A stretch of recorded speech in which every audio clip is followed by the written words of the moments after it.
Alléluia. Shalom, shalom, shalom, mes frères et sœurs. Shalom, que la grâce de Dieu repose sur vous. Que la miséricorde de Dieu soit votre partage, qu'elle soit manifeste dans votre vie. Au nom de Jésus-Christ de Nazareth. Merci Seigneur. Et on va peut-être, je vais prier avant qu'on ne commence parce que c'est peut-être les petites vidéos de 15 à 25 minutes. Et ça a trop duré 30 minutes que je compte faire. Donc, Seigneur Jésus-Christ de Nazareth, Papa, ce matin encore, je bénis ton Saint-Nom pour ce que toi, tu es Dieu. Papa, sois béni, sois élevé, que ton nom soit magnifié, que ton nom soit adoré, que ton nom soit exalté. Papa, parce que toi, tu es Dieu. Jésus, toi, tu es le roi des rois, tu es le Seigneur des seigneurs. Tu es le Dieu tout-puissant, tu es le Dieu grand, tu es le Dieu redoutable. Seigneur, tu es l'unique et véritable Dieu. En dehors de toi, il n'y a point d'autre Dieu. En dehors de toi, il n'y a aucun autre Dieu. Papa, c'est pourquoi mon âme te bénit. Mon âme te dit Alléluia. Parce que toi, Seigneur, tu es le Dieu qui est, qui était et qui vient. Tu es l'alpha et l'oméga, le commencement et la fin. Tu es le Dieu qui reste le même. Tu es le Dieu là qui ne change point. Papa, quand les enfants d'Israël étaient en Égypte, Papa, et que toi, tu as apparu à Moïse dans le buisson Adam, et que Moïse t'a demandé s'il va vers ses frères, si jamais il allait vers ses frères, qu'est-ce qu'il devait leur dire? Qui il devait leur dire qu'il a envoyé? Papa, toi, tu as dit à Moïse de dire, je suis le Dieu qui ne change pas, le Dieu qui est toujours au temps présent. Oh Jésus-Christ de Nazareth. Papa, toi, le Dieu de l'éternité. Papa, avant même que avant la fondation de ce monde, Jésus-Christ de Nazareth. Papa, toi, tu es. C'est pourquoi ce matin, je veux te dire merci. Roi des rois, merci. Seigneur des seigneurs, merci. Dieu tout-puissant, merci. Dieu grand, merci. Toi, le premier ressuscité d'entre les morts. Toi, le roi de tous les princes de ce monde. Seigneur, sois élevé, sois magnifié. Papa, je remets encore ces moments entre tes mains. Seigneur, toi-même prends le contrôle de toutes choses. Que ton Saint-Esprit m'habite. Seigneur, touche ma bouche. Papa, et enlève le mensonge. Enlève la déception. Enlève, Seigneur Jésus-Christ de Nazareth. Papa, tout ce qui est le péché dans ma bouche, tout ce qui ne glorifie pas ton nom, Seigneur, enlève-le de ma bouche.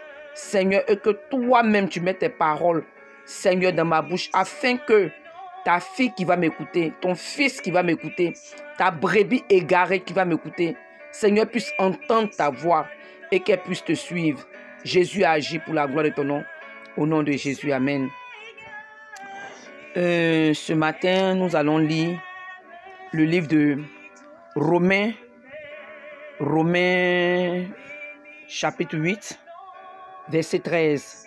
Romains 8, notre petit, si je peux dire direct, mais notre petite vidéo sera sur Romains 8, Romains chapitre 8, verset 13. Et on va lire aussi Colossiens 2, verset 5. Non, Colossiens 3, verset 5 à 10. On va parler du chrétien et la mort.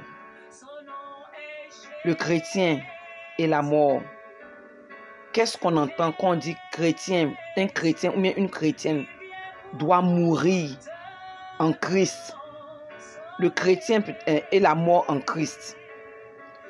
Qu'est-ce qu'on entend par quand on te dit chrétien, chrétienne, disciple de Jésus?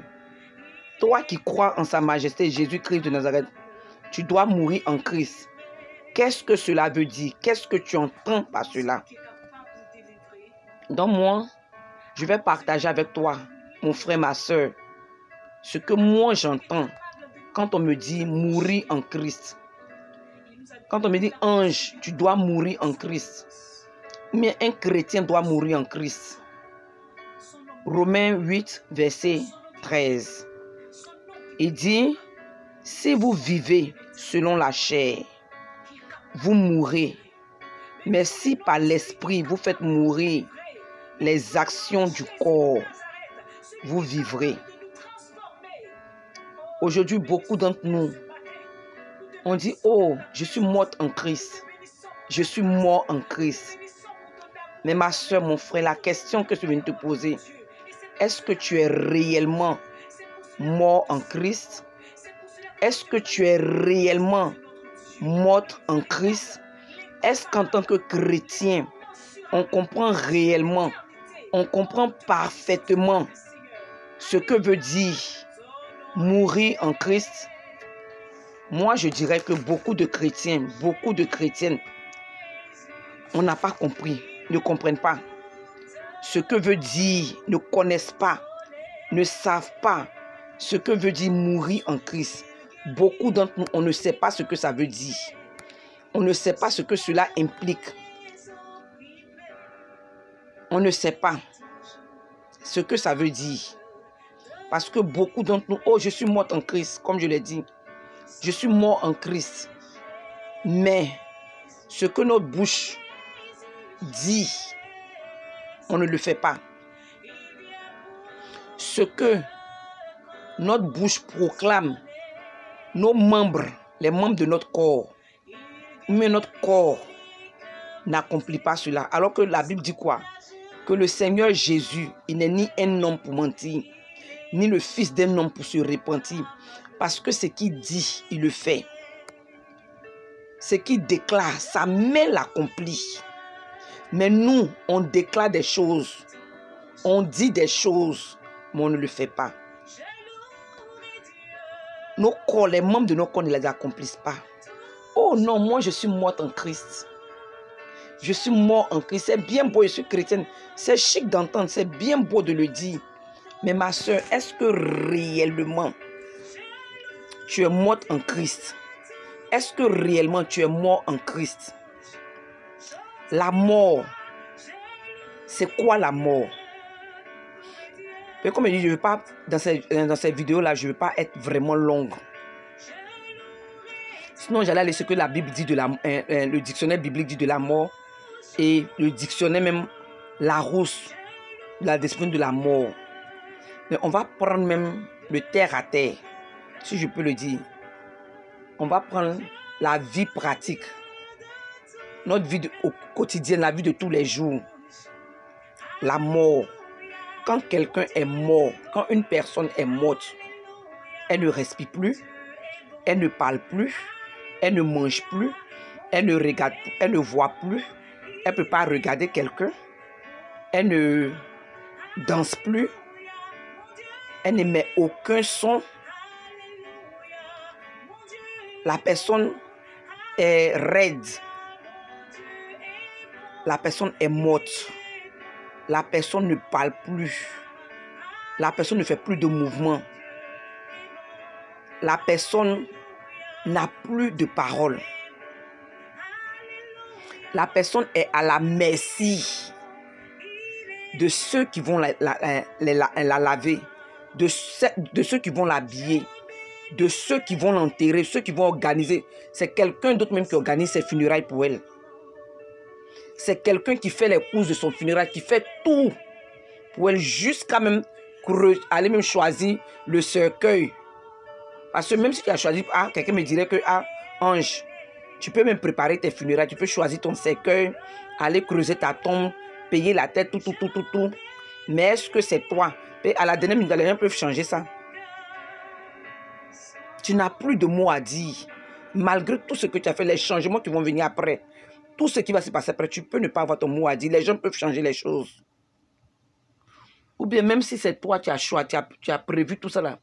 Tu as organisé tout ça, tu as fait tout ça. Mais est-ce que c'est toi maintenant, toi la même personne encore, qui va aller te mettre dans le tombeau? Non. Qui va aller te mettre dans le cercueil? Non. C'est quelqu'un d'autre qui fera ça pour toi. C'est quelqu'un qui va porter le cercueil. Te mettre, en tout cas, quand tu vas mourir, on va te mettre dans la morgue. on va aller te mettre t'habiller, te laver, tout ça là, c'est quelqu'un d'autre qui fera ça pour toi. Mais pendant que la personne fait pour toi là, même si c'est mal fait, toi qui aimais te laver, rentrer dans les détails, tes ongles étaient propres. En tout cas, quand tu te laves, tu prends l'éponge, tu laves tes ongles, tu te laves. En tout cas, tout est propre. Peut-être même tu peux prendre comme nous autres là. Tu peux même prendre 10 minutes, 15 minutes, 20 minutes, peut-être même 30 minutes comme nous autres là, dans la douche. Tu meurs là. Quelqu'un même peut prendre 5 minutes pour te laver. 10 minutes pour te laver, mais on te lave en largement fou. On te lave rapidement. Pendant qu'on te lave, les gens sont en train de bavader sur toi. D'autres personnes sont en train de te maudire, t'insulter, te dire des choses. Mais parce que tu es morte, tu ne parles pas. Moi, je dis, beaucoup de chrétiens, on dit nous sommes morts, mais morts en Christ. Mais on a encore la bouche, on parle beaucoup. Moi, je peux dire que nous sommes anesthésiés. Parce que quand il y a beaucoup, peut-être nombreux sont les chrétiens qui sont anesthésiés. Beaucoup d'entre nous là, on est sous anesthésie. Mais on n'est pas encore mort. Parce que quand on te met l'anesthésie pour aller te faire opérer, quand on te met l'anesthésie là, si on est en train de couper ta chair, même si tu ne sens pas peut-être vivement la douleur, mais tu sens la douleur, tu peux même bouger la partie là. Même dis même de ta bouche que où tu as coupé là, je sens la douleur. Beaucoup de chrétiens, on est sous anesthésie et on dit qu'on est mort. On n'est pas encore mort. Parce que quand tu meurs, quand tu es réellement mort en Christ, mais morte en Christ, même si quelqu'un t'insulte, tu ne réponds pas. Parce que les morts, comme je l'ai dit, quand on insulte les morts, quelqu'un est en train de laver le mort, il l'insulte. C'est dans cela même que d'autres même viennent. Ils enlèvent ta salive pour aller faire médicaments. Ils enlèvent tes yeux. Chacun peut venir se servir sur ton corps. Chacun peut venir bavader. C'est à tes funérailles. Les gens vont parler sur le corps. Les gens vont dire ceci. Les gens vont faire cela. Ils vont faire... Et puis on va entendre beaucoup de bruit. Mais toi-même que sont toi qui es mort là, même tu ne dis pas. Les gens autour de toi peut-être vont te parler pour toi, vont vouloir te défendre, mais toi le mort, le cadavre là, tu ne parles pas. On dit beaucoup de chrétiens, on est dans l'église et on dit que nous sommes morts, mais en même temps alors que nous sommes sous anesthésie. On est anesthésié, on n'est pas mort, ni morte en Christ. Parce que, moi, comme je dis toujours, mon père est mort en Italie. Il a été enterré, son corps est emmené à Abidjan. Tous les bavadages, mon papa, quand je le connais là, c'est quelqu'un qui ne mâche pas ses mots. Tous les bavadages qu'ils ont fait sur son cadavre là, en temps normal, tu ne peux pas faire ça non, tu ne peux même pas parler. Parce qu'il va te mettre à ta place. Il va te dire, il va te parler, il va te mettre à ta place. Mais, mon papa m'a peut-être même que c'est loin, je n'étais pas là-bas même qu'on l'enterrait. Donc, tout ce que ses parents, peut-être les gens ont fait autour de son cadavre, non, on veut l'amener à Abidjan, non, il ne faut pas l'amener à Abidjan, rentrer ici, son cadavre, puis les gens ont bavardé là. Et il dit, le mari d'une de nos sœurs à l'église, ici, aux États-Unis d'Amérique, où je suis là, en Caroline du Nord, où je suis là, son mari, une sœur de l'église, il est mort. Ce monsieur-là. Le monsieur-là. En tout cas, lui, ce qu'il pense là, il va te dire. Ce qu'il voit là. Si tu t'es mal placé, lui il va venir bien te placer, comme nous les Ivoiriens le disent. Si tu n'es pas bien positionné selon lui là, il va venir te redresser. C'est un homme qui ne mâchait pas ses mots.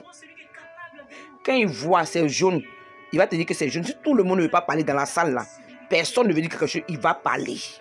Lui en tout cas, ce qui est dans son cœur, il va dire. C'est quelqu'un qui était capable. C'est-à-dire que Lui il te dit pour lui, hein, et puis lui continue. Et toi, tu veux là, il faut t'enflammer, il faut faire ce que toi tu veux. Lui, c'est pas son problème, mais c'est que lui devait te dire là. Il t'a dit. C'est quelqu'un, quand tu rentres dans sa maison là, toutes les choses doivent être comment ça doit. En tout cas, comment lui veut que ça soit placé là. C'est comme ça n'a qu'à être. Juste quand même, il a eu le courage de dire que lui là, il ne veut pas de nouveau-né dans sa maison. Et que quand le bébé est trop bébé là, dans sa maison, il ne veut pas sentir odeur de caca.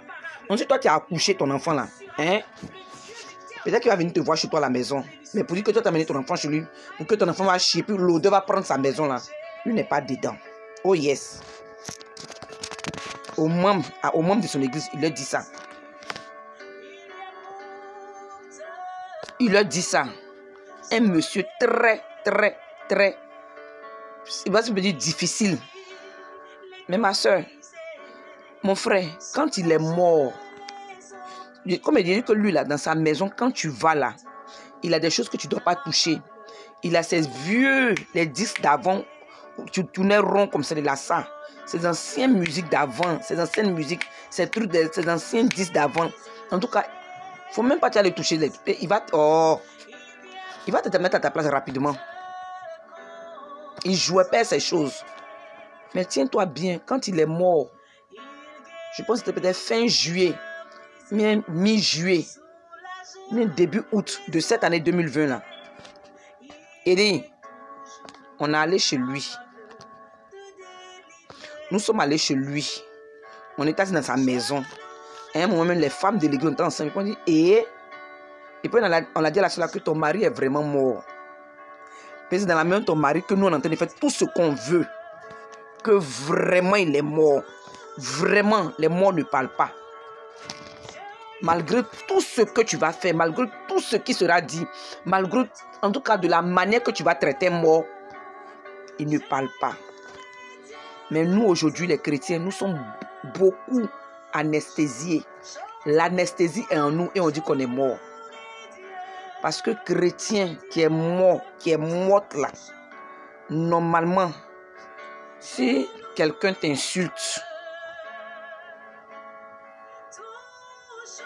tu ne dis pas un mot. Et tu es mort en Christ. Et normalement, un mort ne bouge pas. Un mort ne parle pas. Donc, tout ce qu'on va te faire, tu encaisses sans dire un mot.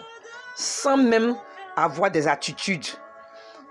Parce que c'est ça aussi, hein. Ah, je ne parle pas. Mais le langage de ton corps. Elle n'a pas parlé. Mais même que ton corps a bougé, là, c'est-à-dire que en temps normal, c'est-à-dire que tes actes parlent plus que ta bouche, plus que tes paroles. Et on est comme ça, puis on dit on est mort en Christ. Quelqu'un t'a insulté, et puis c'est-à-dire que tu as pris tes bras, puis tu as mis ça comme ça. C'est-à-dire que ta continence, même ton aspect, comme on dit là, on dit que les anglophones disent que action speaks more than words. Les actions parlent plus fort que les mots. Tu peux ne pas dire un mot, mais comment tu te comportes? Quel est le langage de ton corps? Oh, telle personne m'a insulté. Tu es morte, hein? Moi, je suis morte en Christ. On te touche ici, net, tu bouges. On attrape tes orteils, net, boum. Tu commences à crier. On touche tes oreilles, on fait tes oreilles petites comme ça, en même temps tu commences à t'enflammer. On a piqué, alors qu'un mort, tu peux même piquer dans ses yeux. Il ne va pas bouger. Prendre son nez, la jouer avec ça, il ne va pas bouger. Parce qu'il est mort. Elle est morte, il est mort. Mais nous, ce n'est pas ça.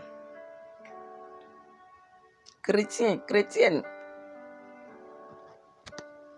Chrétienne. Est-ce qu'un mort parle? Est-ce qu'un mort bouge ses orteils? Est-ce qu'un mort bouge ses doigts? Est-ce qu'un mort a attitude? Est-ce qu'un mort répond mal quand on lui parle? Est-ce qu'un mort a un mot à dire? chrétiens, chrétiennes, mourons réellement en Christ. Mourons réellement en Christ. Mais il dit que si vous vivez selon la chair, vous mourrez. Mais c'est la chair qui fait que quand on te dit imbécile, tu réponds. Quand on te dit ça, tout ce qu'on te fait, tu réponds. Même tu prends même des versets bibliques pour répondre à ça. Mais d'ici par l'esprit, vous faites mourir les actions du corps. Là, ce n'est pas ton corps même qui va plus respirer, mais les actions, les actes que tu vas poser doivent mourir.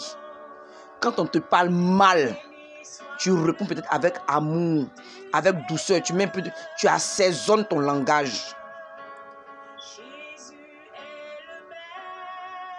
Il dit, faites mourir les actions du corps. Faites mourir les actions du corps.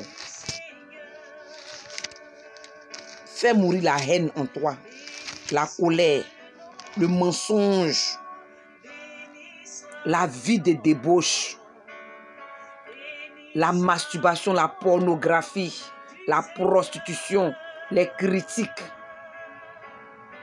l'envie, la convoitise des yeux, la convoitise de la chair, l'hypocrisie, l'orgueil, la fierté, le manque de pardon. Fais mourir, ça ce sont des actes que tu as posés. Fais mourir ces actions du corps là. Fais mourir ça. Colossiens 3, versets 5 à 10. Il dit, faites donc mourir ce qui, dans vos membres, est terrestre, la débauche, comme je venais de dire. Fais mourir la débauche, l'impureté, les passions, les mauvais désirs et la cupidité, qui est une idolâtrie. Fais mourir toutes ces choses. C'est à cause de ces choses que la colère de Dieu vient sur les fils de la rébellion. C'est ainsi que vous marchiez autrefois, lorsque vous viviez dans ces péchés. Mais maintenant, renoncez à toutes ces choses, à la colère, à l'animosité, à la méchanceté, à la calomnie, aux paroles équivoques qui pourraient sortir de votre bouche. Ne mentez pas les uns aux autres. Vous étant dépouillés du vieil homme et de ses œuvres, et ayant revêtu l'homme nouveau qui se renouvelle dans la connaissance selon l'image de celui qui l'a créé. Jésus est mort. Jésus était non, il était mort même avant même d'aller sur la croix de Golgotha. Il marchait comme un cadavre ambulant. Il marchait comme un mort. Parce que tout ce que les pharisiens disaient, tout ce que les gens disaient de lui, ça ne l'a pas ébranlé. Non.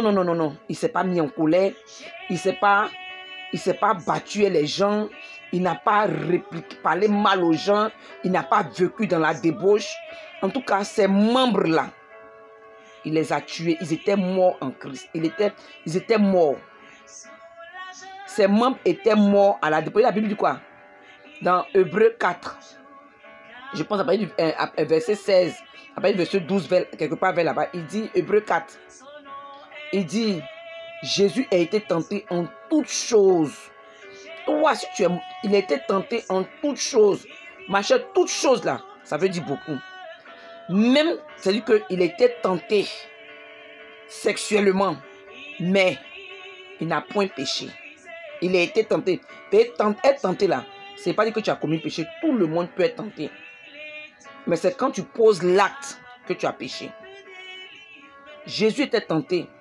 Mais comme ses membres étaient morts au péché, comme ses membres étaient morts à la débauche, à la prostitution, à la fornication, au mensonge, à la colère, à l'impureté, aux passions, aux mauvais désirs, à la cupidité, à l'idolâtrie, à la sorcellerie, aux animosités, à la méchanceté, à la calomnie, aux paroles équivoques. Parler mal, un chrétien dit il est mort, mais il parle mal, elle parle mal. Est-ce que nous sommes réellement morts, mais réellement morts en Christ? Mon frère, ma soeur, pose-toi la question. Est-ce que selon la description des morts, quand je vois un mort, je sais ce que c'est qu'un mort. Mais moi qui dis que je suis morte en Christ là, est-ce que je ne suis pas anesthésiée? Au lieu de dire que je suis anesthésiée, je dis que je suis morte en Christ. Est-ce que je suis réellement morte en Christ? C'est la question que tu dois te poser. C'est la question que je dois me poser. Mais normalement, si nous sommes morts en Christ, on doit être mort au péché d'abord. On doit être mort au péché. Tout ce que les gens vont dire autour de nous, comme il dit, cadavre là, c'est autour de lui, les gens bavardent, les gens crient, les gens font des bruits. Cadavre, même, il va dire même qu'on a qu'à l'enterrer dans son village maternel, même paternel. Les gens vont dire que nous, on a qu'à l'enterrer en ville. Et puis on l'enterre. Et puis il ne parle pas, il ne dit rien. Il ne dit rien. D'autres me diraient que mais, même quand il ne dit rien, il apparaît aux gens. Tant qu'on n'a pas mené où on veut l'enterrer, ça là, c'est après. Mais au moment là, est-ce qu'il a parlé? Il ne parle pas. Parce qu'il est mort. Es-tu réellement mort en Christ? Es-tu réellement mort en Christ, mon frère? C'est la question que toi et moi, nous devons nous poser. Parce que est-ce que ce que les autres font t'énerve? Quelqu'un te touche, oh, tu t'enflammes. Tu n'es pas encore mort en Christ. Tu parles mal. Quelqu'un te parle, non, en même temps tu réponds mal. C'est du tic au tac pour toi. Tu n'es pas encore mort. Tu ne peux pas voir l'argent et puis ne pas prendre. Faire les surfacturations. Mentir, voler, calomnier, critiquer. Diviser les gens. Tu n'es pas encore mort en Christ, mais mort en Christ. Parce que un mort là, ses membres ne bougent pas. À plus forte raison, ça bouge. Ses membres ne fonctionnent pas. C'est pour ça que le Seigneur dit qu'on n'a qu'à faire mourir ce qui est dans vos membres. Il dit dans vos membres.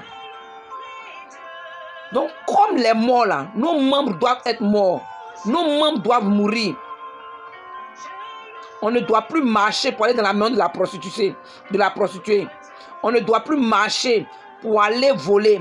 On ne doit plus utiliser nos membres, nos pieds là qui sont morts là. Normalement, si nos pieds sont morts, ils ne doivent plus marcher pour aller commettre l'adultère, pour aller commettre la fornication, pour aller commettre le péché. Non. Nos membres, nos mains ne doivent plus bouger. Parce que nous sommes morts en Christ. Mon frère, ma soeur, c'est le moment de te demander. Parce que le Seigneur revient bientôt. Peut-être même il reste au Seigneur de mettre peut-être son deuxième pied. Si tu dois toi la femme, c'est quoi les bijoux? C'est quoi le maquillage? C'est quoi le pantalon? C'est quoi? Tu vas te dire que non, que tu ne dois plus porter. Puis à cause de ça, tu es prête à insulter. Tu es prête à dénigrer. Tu es prête même à te battre à cause de bijoux. Parce que toi, tu entends sur la toile que les femmes doivent se dépouiller. Mais à cause de ça, tellement que tes membres sont encore vieux, toi, tu veux séduire. Toi, tu veux te rendre pimpante. Tu veux être belle. Oh, tu ne veux pas paraître comme une vieille femme, comme nous autres là. Tu n'es pas encore morte. Je suis désolée. Tu n'es pas encore morte. Parce que, non, ange, il ne faut pas dire ça. Mais moi, quand je m'habille, quand je suis sexy, je porte les bijoux, tout ça. C'est pour moi-même me plaire. Ma soeur, on est passé par là. Tu n'es pas encore morte. Mais quand tu es morte au monde là, tu n'as pas besoin de impressionner qui que ce soit. Mais nous tous là, on connaît, quand on s'habille là, on sait qu'on veut aller impressionner. On sait. C'est-à-dire que peut-être qu'on ne peut pas le dire ouvertement, mais on sait. De façon officielle. Tu n'as pas venu dire que c'est à cause de telle personne, c'est pour faire... Même ton mari, même à qui, d'après toi, tu es plaît là. Mais ta femme à qui toi, tu veux faire plaisir là. Mais les personnes, tu veux te faire plaisir à toi-même. Qui toi, tu es? Tu n'es pas mort sur la croix de Golgotha pour toi. C'est Jésus qui s'est sacrifié sur la croix de Golgotha pour toi. Donc, s'il y a quelqu'un à qui toi, tu dois plaire, c'est à Jésus. Et celui-là, il te demande de mourir en lui. Donc, ton moi là, il faut tuer ça. Il dit de tuer ça. Et puis, vivre pour lui. Donc, c'est un peu ça que je t'ai venu partager. Posons-nous la question de savoir, est-ce que nous sommes réellement morts n'est morte en Christ. Shalom et que le Seigneur vous garde.